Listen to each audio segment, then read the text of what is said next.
Captain Alana had been having what one might generously call a spectacularly bad day. The kind of day that starts with your coffee maker shorting out, continues with a cargo manifest that makes about as much sense as a Vogon poetry reading, and reaches its crescendo when plasma cannons start lighting up your viewport like the galaxy's most unwelcome fireworks display. "Well," she muttered, watching the sleek predator ships close in on her cargo hauler, like vultures circling a particularly appetizing corpse. "This is just fantastic." The Meridian's edge groaned under the strain of evasive maneuvers, not that there were many options when you were piloting what essentially amounted to a flying warehouse. Alana had always said her ship had all the grace and agility of a pregnant whale, and right now, that metaphor was feeling uncomfortably accurate. "Unknown vessel. Cut your engines and prepare to be boarded." The transmission crackled through her comm system with all the warmth of a funeral director discussing payment plans. "Resistance will be met with unpleasant consequences." Alana snorted. "Unpleasant consequences? What are we, at a tea party?" But she knew those ship signatures. Kethvar raiders, the galaxy's self-appointed experts in making people miserable. They had a reputation for psychological warfare that made dentist visits seem like spa treatments. The kind of beings who would probably find a way to make winning the lottery feel like a personal failure. Her fingers danced over the control panel, running through options that ranged from extremely stupid to completely suicidal. The cargo hold contained nothing worth dying over. Medical supplies bound for the Nexari colonies, some basic manufacturing equipment, and 3 passengers who had paid for discreet transport. Nothing that should attract this kind of attention, unless... "Oh, you have got to be kidding me," Alana breathed, pulling up the passenger manifest. 3 Nexari younglings, traveling under what were almost certainly false papers, bound for a family reunion in the Outer Rim. She'd taken the job because the payment was good, and the Nexari were notoriously honest. What she hadn't considered was that someone might have a very different opinion about where those particular younglings belonged. The first torpedo impact made the decision for her. Emergency klaxons wailed as the ship shuddered, and Alana could practically hear her insurance premiums climbing into orbit. "This is Captain Alana of the Meridian's Edge," she transmitted back, injecting just enough resigned irritation into her voice to sound like a regular cargo jockey having a very bad day. "My engines are dead, my coffee maker is broken, and my day was already terrible before you showed up. I'm cutting engines and opening the cargo bay. Try not to blow anything else up. Some of us have rent to pay." The Kethvar response was predictably smug. "Wise choice, human. Remain at your station and await boarding." Alana switched off the transmission and immediately began working her way toward the passenger compartment. If she was reading this situation correctly, and 20 years of hauling cargo through the less civilized parts of the galaxy had given her a decent instinct for these things, those younglings were the real prize here, which meant they were about to become leverage in whatever twisted game the Kethvar were playing. She found them huddled in the small passenger lounge, 3 small figures that looked like someone had crossed a house cat with a particularly elegant deer, and then given the result opposable thumbs and the most expressive eyes in known space. The Nexari were traders and diplomats by nature, peaceful to a fault, and these 3 couldn't have been more than adolescents by their species' standards. Captain? The smallest one, Kess, if she remembered correctly, looked up at her with those huge, liquid eyes that could probably melt the heart of a tax auditor. "Are we in trouble?" "Well," Alana said, settling into a chair across from them and adopting the kind of casual tone usually reserved for discussing weather patterns. I have some good news and some bad news. The good news is that we're probably not going to die in the next few minutes. The bad news is that we're about to be guests of some folks who think hospitality involves a lot more chains and significantly less complimentary mints than most people prefer. Brix, who seemed to be the leader of their little group, straightened her shoulders in a way that reminded Alana uncomfortably of young soldiers trying to look brave before their first real mission. We knew the risks when we left home, Captain. Our parents, they said there might be complications. Complications? Alana almost laughed. Kid, I've had complications. This is what we in the business call a clusterfuck of galactic proportions. Zeno, the middle one, tilted his head in that curious way the Nexari had. What will they want from us? Before Alana could answer, the ship shuddered again, this time from docking clamps rather than weapons fire. The sound of cutting torches began echoing through the hull, and Alana could hear the distinctive thrum of Kethvar military boots on deck plating. They'll want to use you, she said simply. The Kethvar believe that breaking someone's spirit is an art form, and they're always looking for new masterpieces to add to their collection. 3 young Nexari, far from home, scared and alone. That's like handing Michelangelo a blank ceiling and unlimited paint.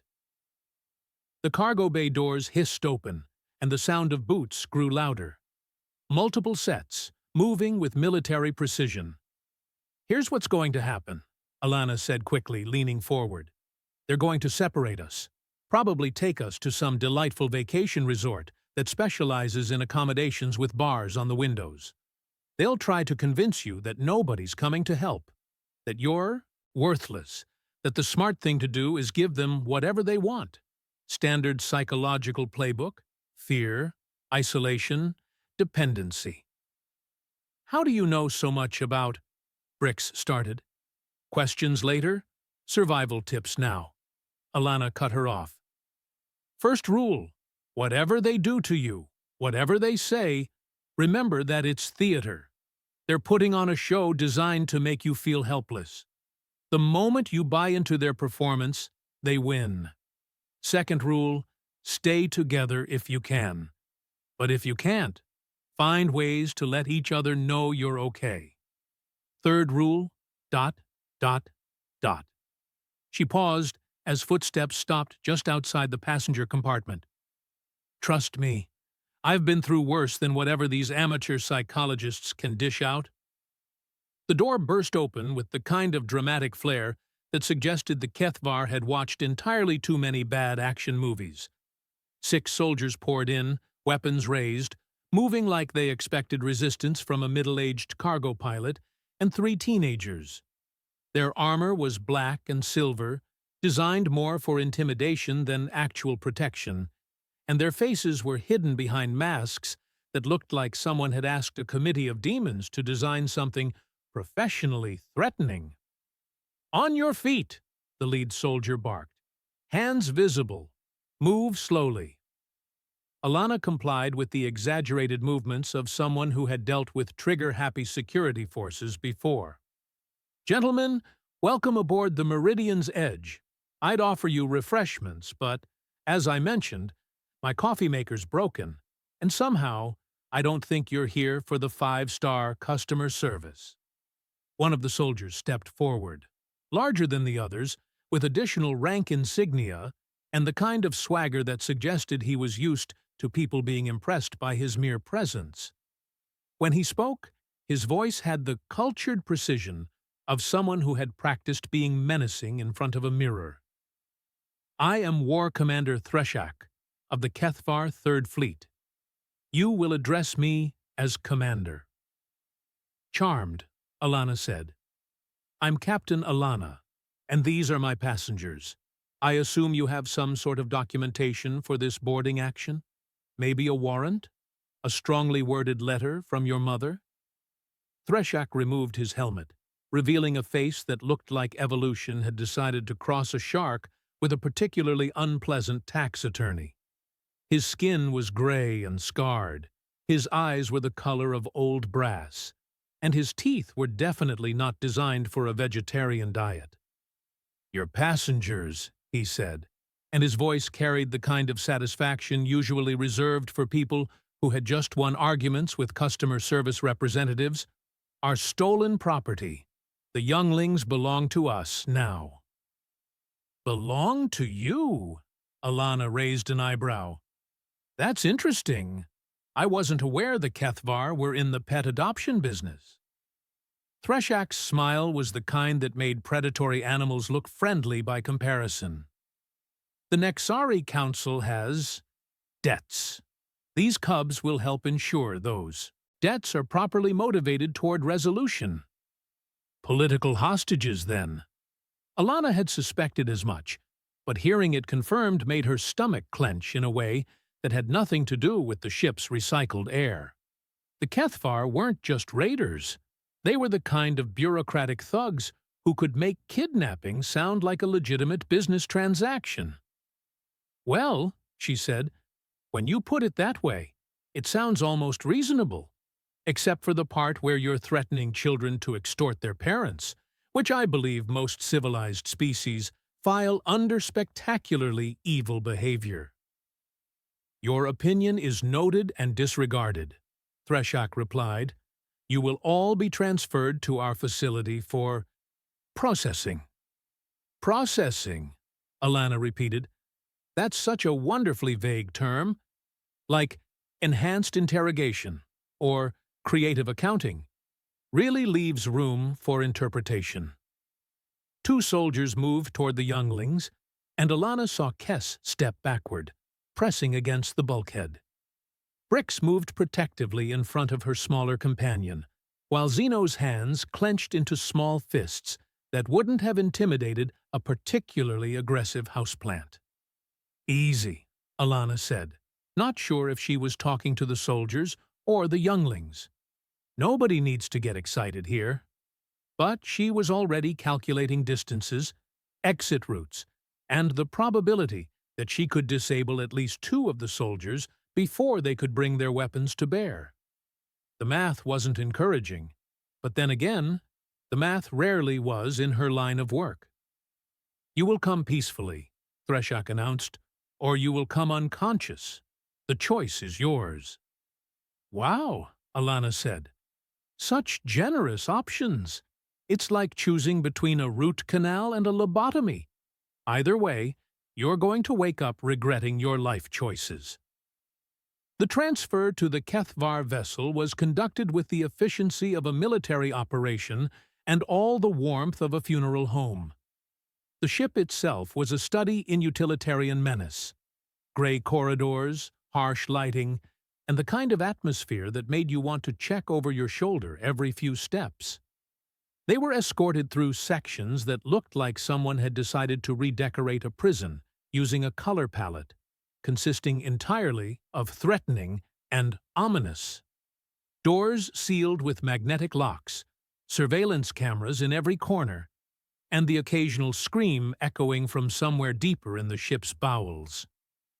"Charming decor," Alana commented. "Really says we have absolutely no interest in repeat customers." Threshak led them through a final set of doors into what was clearly a briefing room.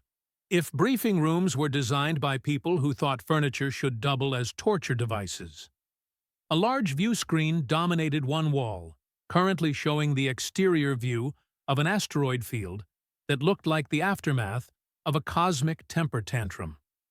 "Welcome," Threshak said, "to Grimhold Station. Your new home." The view screen shifted to show their destination, an asteroid that had been hollowed out and converted into a facility that looked like someone had asked an architect to design something that would make maximum security prisons seem welcoming by comparison. Towers and domes sprouted from the rocky surface like mechanical tumors, connected by enclosed bridges that stretched across the void. The whole structure was surrounded by defensive platforms and patrol ships that circled like mechanical sharks. Home, sweet home, Alana murmured. I bet the property values here are just murder. Grimhold is where we conduct our most educational programs, Threshak explained, with the enthusiasm of a tour guide showing off a particularly impressive sewage treatment plant. The facility specializes in attitude adjustment and behavioral modification. We have an excellent success rate. Success rate at what, exactly? Brix asked, and Alana had to admire the kid's courage. Her voice only shook a little. At teaching beings their proper place in the galaxy, Threshak replied. The universe has a natural order, youngling. The strong lead, the weak follow, and everyone is much happier when they understand which category they belong to. And let me guess, Alana said, you're here to help us understand that we're in the weak category? Oh, Captain. Threshak's smile was the kind that belonged in medical textbooks, under symptoms of dangerous psychosis. You're going to be such an interesting subject to work with. The Nexari Cubs will provide excellent motivation for your cooperation, and their training will proceed much more smoothly once they understand that resistance only brings suffering to those they care about. The ship shuddered slightly as it docked with the station, and Alana felt the familiar sensation of artificial gravity shifting. Through the view screen, she could see the docking bay, a cavern carved out of solid rock, filled with ships of various sizes and a disturbing number of weapon emplacements. Now, Threshak said, let me explain how this is going to work. You will be evaluated, categorized, and assigned to appropriate rehabilitation programs. The process typically takes several weeks, depending on how quickly you adapt to your new circumstances. Several weeks of what, exactly? Zeno asked. Education, Threshak replied. We'll teach you about the futility of resistance, the comfort of surrender, and the peace that comes from accepting your limitations. The captain here will serve as an excellent demonstration of human fragility, while you three will learn what happens to cubs who wander too far from their pack. Alana felt something cold settle in her stomach. She'd heard stories about Kethvar rehabilitation programs, and they made waterboarding sound like a relaxing spa treatment. The key to their success was psychological. They didn't just break bodies, they shattered spirits, leaving their victims grateful for any scrap of kindness their captors chose to provide. One question, she said, as the soldiers prepared to escort them from the briefing room. Why the elaborate setup? If you just wanted hostages, you could have grabbed them and sent a ransom note. Why all this talk about education and rehabilitation? Threshak paused at the door, and when he turned back, his expression held the kind of pride usually reserved for artists discussing their masterpieces. Because broken hostages are temporary leverage, Captain. But properly educated subjects become willing collaborators. The Nexari Council won't just pay to get their cubs back. They'll pay to get back 3 younglings who understand their proper place in the galactic hierarchy and can help teach that lesson to others. So you're not just kidnapping them, Alana said, understanding flooding through her like ice water. You're planning to brainwash them and send them home as walking propaganda pieces. Such crude terminology, Threshak clucked. We prefer comprehensive attitude adjustment. As they were marched through the docking bay toward the station proper, Alana caught sight of other prisoners being moved through the facility.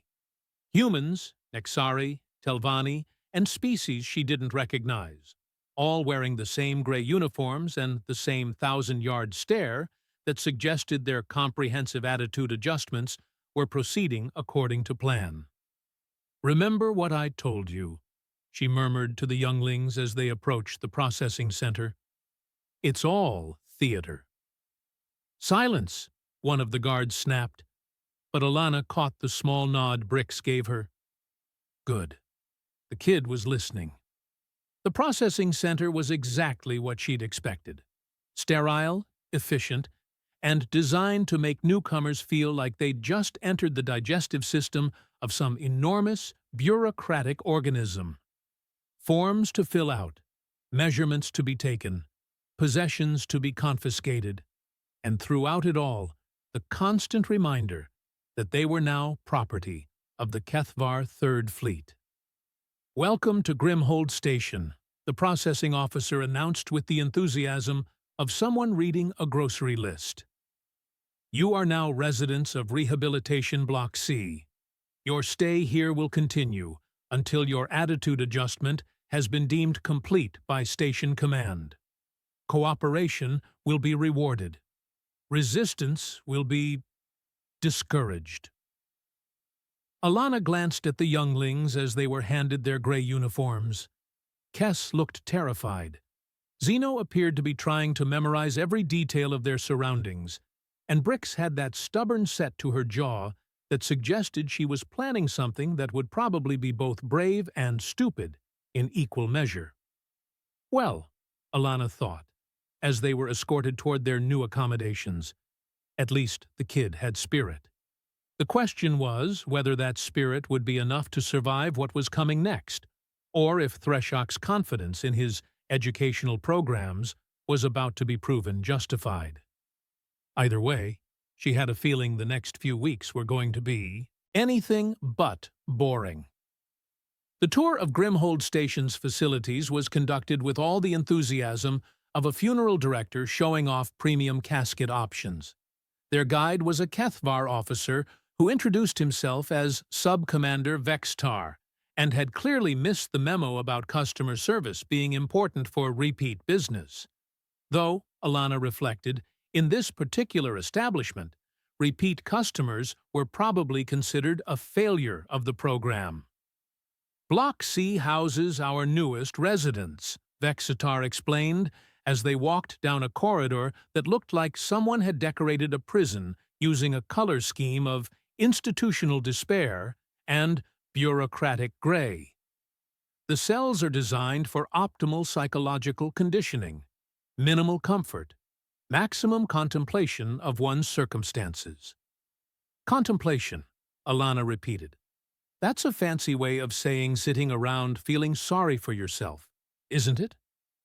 Vextar's reptilian features arranged themselves into what might have been a smile, if smiles were designed to make people want to hide under furniture. "The human demonstrates the kind of attitude that requires adjustment."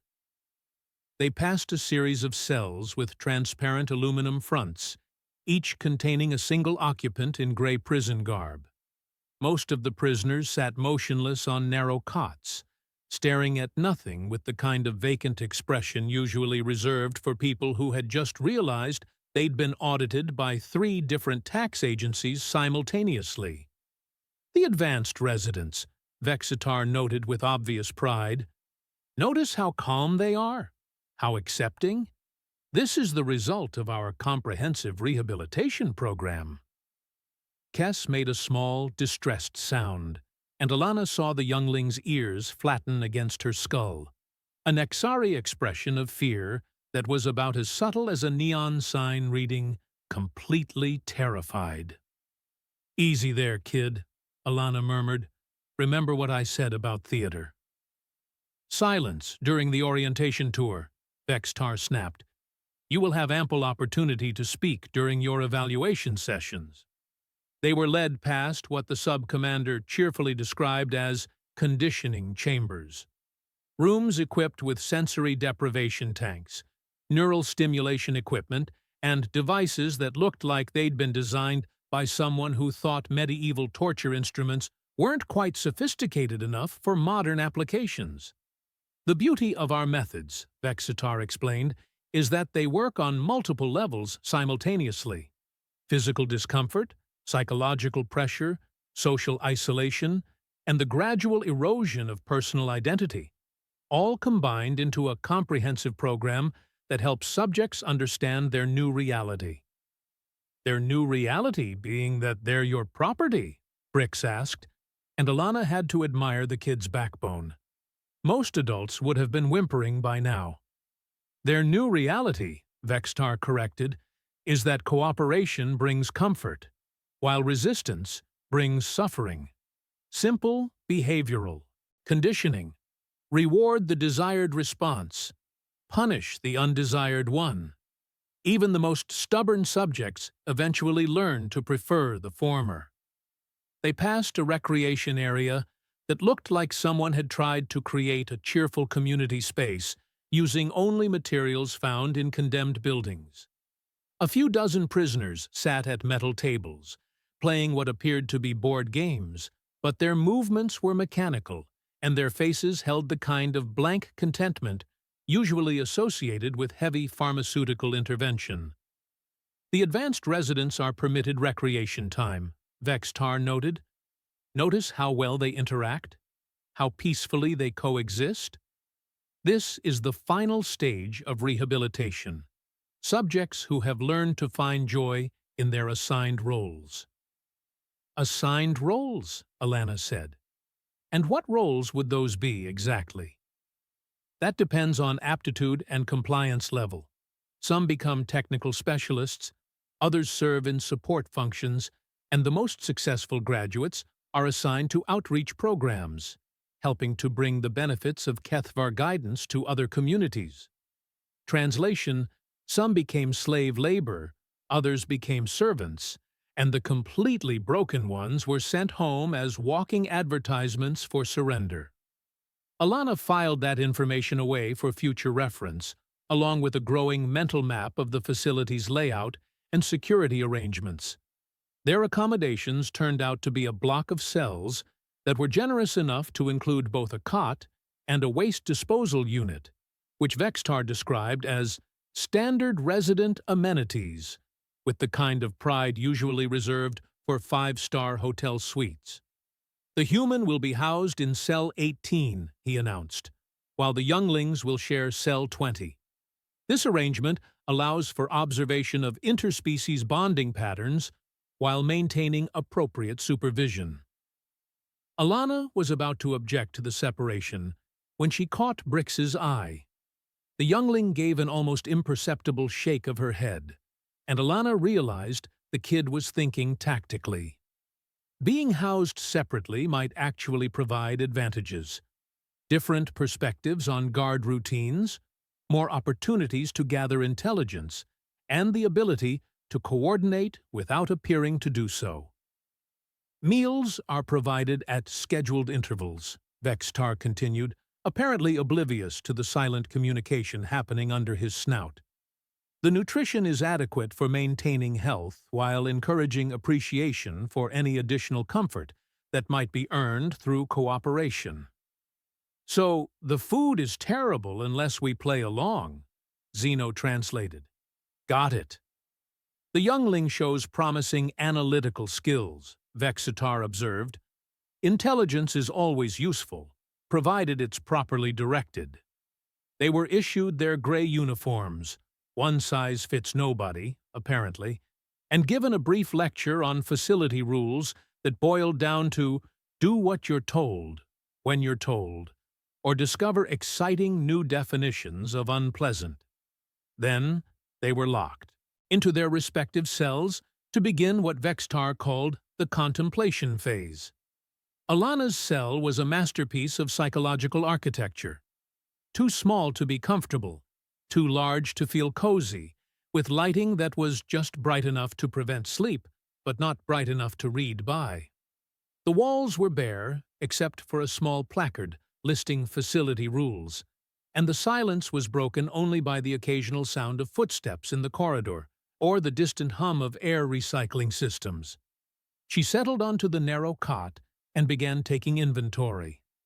The cell door was magnetically sealed, but the locking mechanism was visible through the transparent panel. A standard military design that could be overridden if you had the right tools and enough time. The air vent was too small for escape, but large enough for passing small objects. The waste disposal unit included a water tap that could be used for cleaning, and the metal fixtures could potentially be removed with sufficient persistence. But more important than the physical limitations were the psychological ones. This whole setup was designed to make prisoners feel helpless, isolated, and dependent on their captors for even basic needs. The key to surviving it was remembering that it was all artificial, a carefully constructed environment designed to manipulate specific responses. She could hear voices from the adjoining cells, other prisoners talking quietly among themselves, some crying, others maintaining the kind of determined silence that suggested they hadn't given up yet. And from cell 20, she could hear the soft murmur of the younglings' voices as they settled in. "Alana?" Brix's voice was barely audible through the wall between their cells. "I'm here, kid."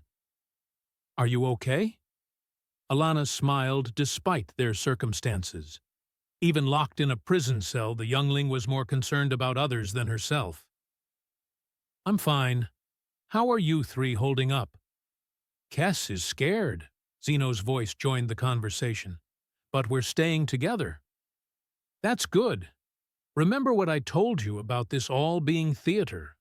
They want you to feel helpless and alone. But you're not alone. You have each other. And you have me." "What happens tomorrow?"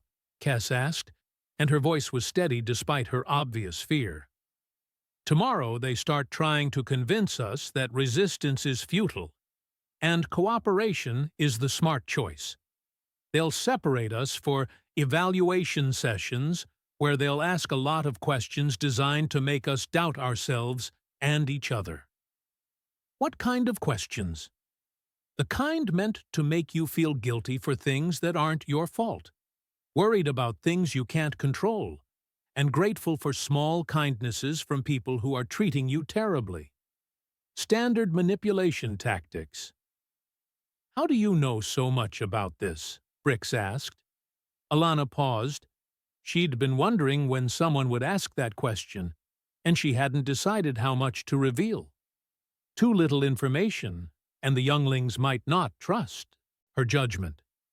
Too much, and they might start asking questions she wasn't ready to answer. "Let's just say I've had some experience with people who think breaking others is an acceptable hobby," she said finally. "The important thing is that their methods only work if you let them. As long as you remember that you're stronger than they want you to believe, you can get through this." "Are our parents really coming for us?" Kess asked. "Kid," Alana said, "I don't know your parents personally, but I can tell you one thing about Nexari. They don't abandon their young. Ever. Whatever it takes, whoever they have to go through, they will find a way to get you back." She hoped she sounded more confident than she felt. The truth was, she had no idea whether the younglings' parents even knew they'd been taken, let alone whether they were in a position to mount a rescue operation. But hope was a crucial component of survival in a situation like this, and she wasn't about to let the Kethvar steal that from them before they'd even started their psychological games. "Get some rest," she told them. "Tomorrow's going to be interesting." As the facility settled into its nighttime routine, Alana lay back on her cot and began planning. She'd meant what she said about having experience with interrogation and psychological manipulation, though the specifics of that experience were something she preferred to keep private. What mattered was that she knew how these programs worked, what their weaknesses were, and how to exploit them. The Kethvar thought they were dealing with a cargo pilot and 3 frightened younglings. They had no idea that they'd just locked themselves in a cage with something considerably more dangerous than they'd bargained for. This was going to be fun. The Kethvar approach to education began at what they optimistically called dawn. Though, since they were inside a hollowed-out asteroid, the distinction between day and night was purely a matter of when the overhead lights decided to become slightly less aggressively bright. Alana was roused from her cot by the dulcet tones of Vextar announcing that it was time for morning orientation and individual assessment. "Rise and shine, subjects," his voice echoed through the cell block with all the warmth of a refrigerated morgue. "Today we begin your journey toward understanding and acceptance." Alana stretched muscles that had spent the night protesting the accommodations and glanced toward the wall separating her from the youngling's cell. She could hear movement, quiet voices and the soft sounds of beings trying to make themselves presentable with minimal resources.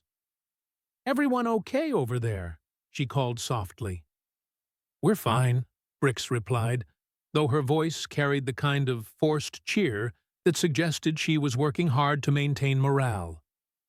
"Kess had some nightmares, but we're managing." "Nightmares are normal in a place like this," Alana said. "Your brain is trying to process a situation it's never encountered before. The important thing is that they're just dreams. The real situation is something we can handle." The cell doors hissed open simultaneously, and guards appeared to escort them to what Vexitar described as the evaluation wing.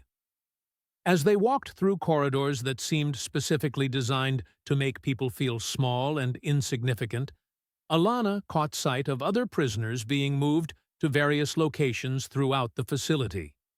Some moved with the mechanical compliance of advanced subjects, while others still showed signs of fight in their posture and expressions. "Captain," Zeno whispered as they walked, "I've been thinking about what you said yesterday, about this being theater." "What about it?" "Well, if it's theater, then they need an audience to perform for, right? And if we're the audience, doesn't that mean we have some control over how the performance goes?" Alana blinked. The kid was not only listening, he was thinking strategically about psychological warfare. That was either very promising or very dangerous, depending on how well he could execute whatever plan was forming in that clever little head. "Interesting observation," she said. "What are you thinking?" "I'm thinking that if they expect us to react in certain ways, maybe we should disappoint them." Before Alana could respond, they reached the evaluation wing, and she was separated from the younglings for what Vexitar cheerfully described as individual assessment sessions. Her escort led her to a room that looked like a cross between a therapist's office and an interrogation chamber. Comfortable chairs arranged around a low table, but with restraints built discreetly into the furniture and monitoring equipment that could probably detect when someone was thinking rebellious thoughts. Threshak was waiting for her, having traded his military armor for what appeared to be the Kethvar equivalent of business attire. He looked like an insurance adjuster who had decided that denying claims wasn't quite evil enough and had moved into the hostage business. "Good morning, Captain," he said, with the kind of professional courtesy usually reserved for discussing vacation packages to places with excellent weather and terrible human rights records. "I trust you slept well?" "Like a baby," Alana replied, settling into the indicated chair. "A baby with chronic insomnia and a caffeine addiction. But hey, we work with what we've got." Threshak made a note on his datapad. "Humor as a defense mechanism. Classic avoidance behavior. Tell me, Captain, what do you know about the Nexari younglings in your custody?" "I know they paid for passage. They were polite passengers, and they didn't try to renegotiate their fare halfway through the trip. In my business, that makes them ideal customers." "Come now," Threshak said, his tone suggesting disappointment in her lack of cooperation. "Surely you understand that their presence on your vessel was not coincidental? 3 younglings from prominent Nexari families traveling under false documentation to a remote sector?" Alana shrugged. "People travel under false documentation for lots of reasons. Maybe they were avoiding an arranged marriage. Maybe they were running away from home. Maybe they were planning to start a boy band and didn't want their parents to know. Point is, it wasn't my business to ask. Or perhaps, Threshak suggested, you were aware that they were being moved to safety because their parents are involved in activities that threaten Kethvar interests. If I had known that, Alana said, I would have charged extra for hazard pay. Meanwhile, in a similar room down the corridor, Brix found herself facing a different interrogator, a female Kethvar, who introduced herself as Evaluator Rixna, and had the kind of smile that made dental procedures seem relaxing by comparison. Tell me about your family, young one, Rixna said, her voice carrying the artificial sweetness of someone who had learned to mimic caring but hadn't quite mastered the emotional mechanics behind it. My family is wonderful, Brix replied with the kind of straightforward honesty that could either be refreshing or strategically devastating, depending on the circumstances. I'm sure they are, and they must be very worried about you right now, mustn't they? Wondering where you are, whether you're safe, whether you're… Well? Brix tilted her head in that curious Nexari way. Are you trying to make me feel guilty about something? Rixna blinked, clearly not expecting such a direct question. I'm simply helping you understand your situation. Your family's actions have consequences, and unfortunately, you're experiencing some of those consequences. But I didn't choose my family's actions, Brix pointed out with the kind of logic that made adults uncomfortable. So, why should I feel guilty about them? 2 rooms over, Zeno was having his own enlightening conversation with an evaluator who seemed to specialize in intellectual manipulation. You're clearly intelligent, the evaluator was saying, smart enough to understand that your current situation is the result of poor decision-making by the adults in your life. Which adults? Zeno asked. Could you be more specific? Your parents, obviously. Their political activities have placed you in danger. What political activities? The evaluator paused, apparently realizing he'd walked into a logical trap. The activities that led to your current circumstances. But you haven't told me what those activities are, Zeno pointed out. How can I understand whether they were wrong if I don't know what they were? In the 3rd evaluation room, Kess was dealing with an approach that relied more on emotional manipulation than logical argument. You must be very frightened, her evaluator was saying, in tones that dripped with artificial sympathy.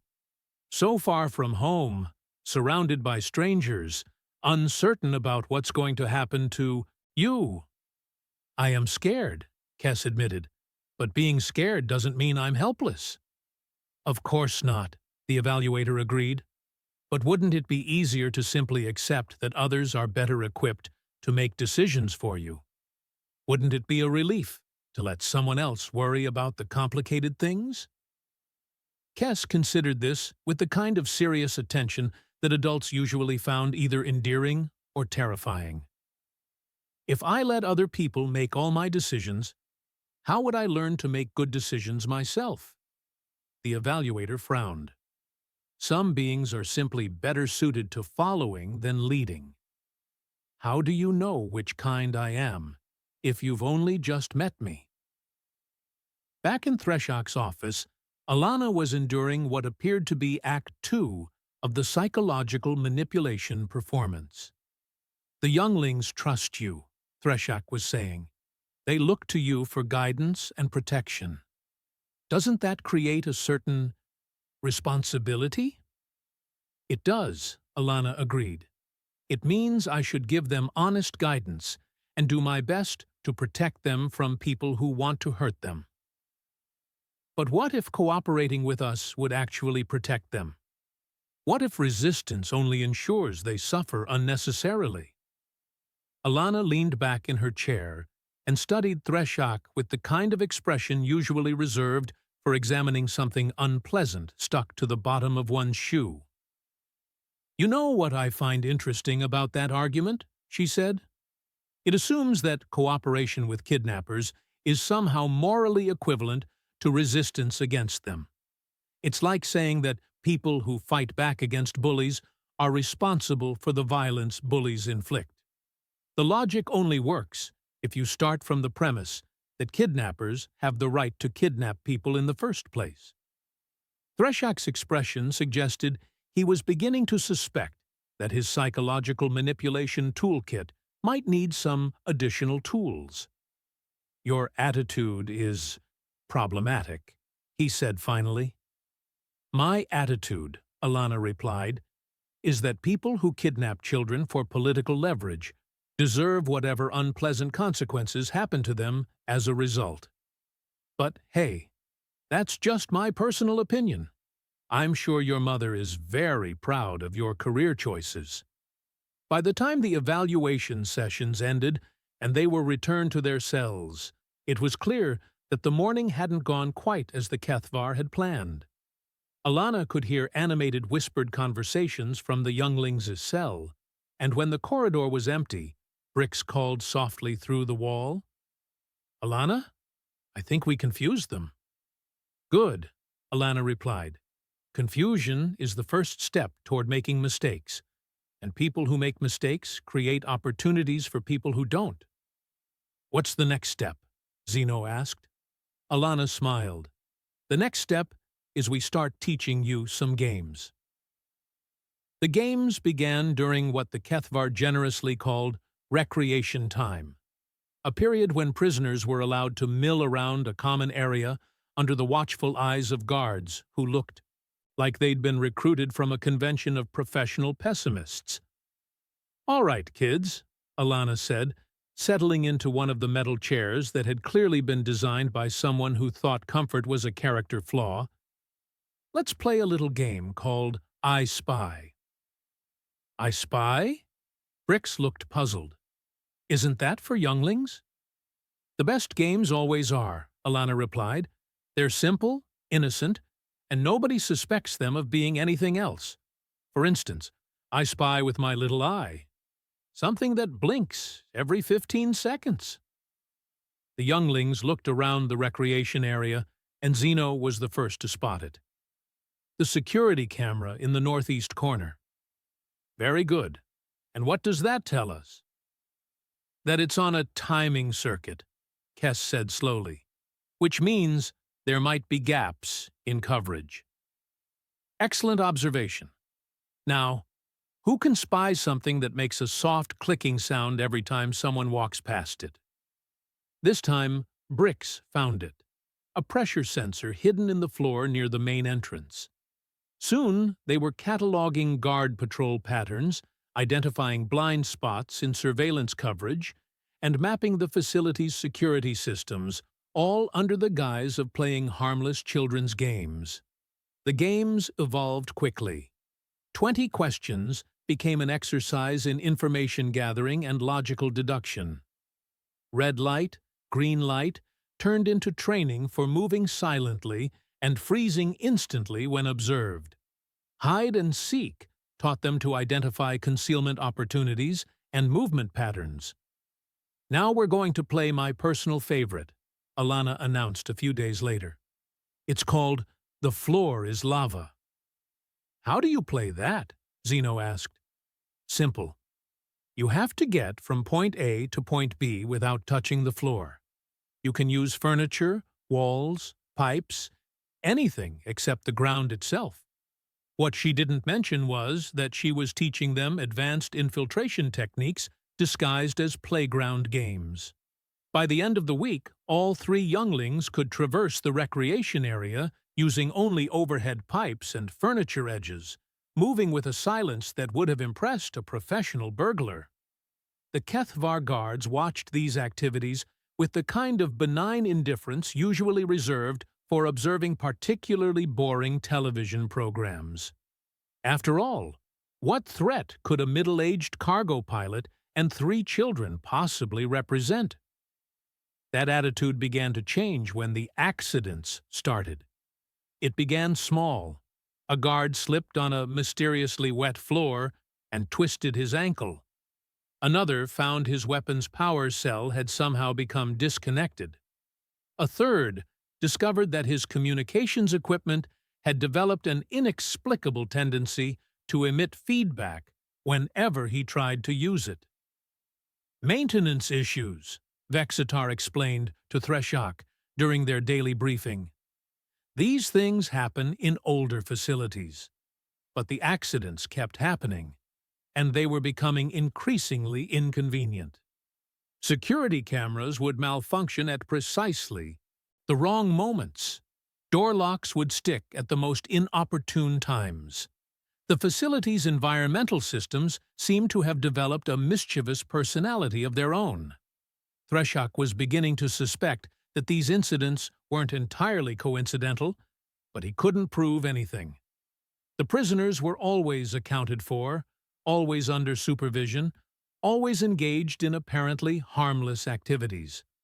He didn't realize that 3 small, quiet figures had been learning to move through the facility's infrastructure like ghosts, using maintenance shafts and service corridors that were too small for adult guards to follow.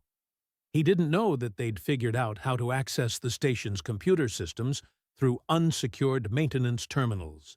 And he certainly didn't suspect that their innocent games had taught them to work together with the kind of coordination usually seen in elite military units.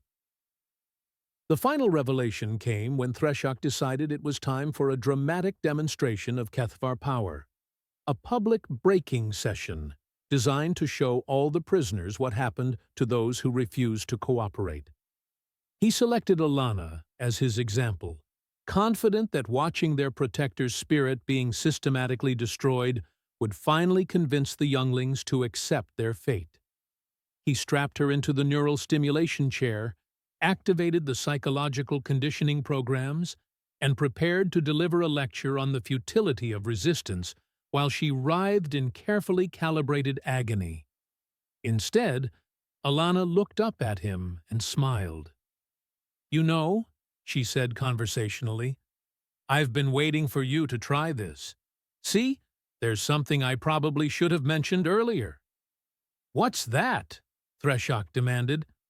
"I'm not actually a cargo pilot. I mean, I do fly cargo sometimes, but that's more of a cover identity. My real job is training resistance fighters in occupied territories.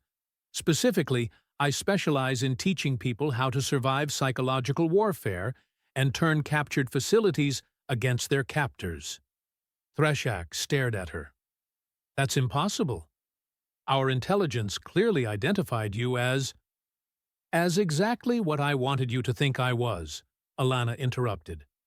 "And while you've been trying to break 3 harmless younglings and a middle-aged spacer, those harmless younglings have been systematically dismantling your entire operation from the inside." The lights went out.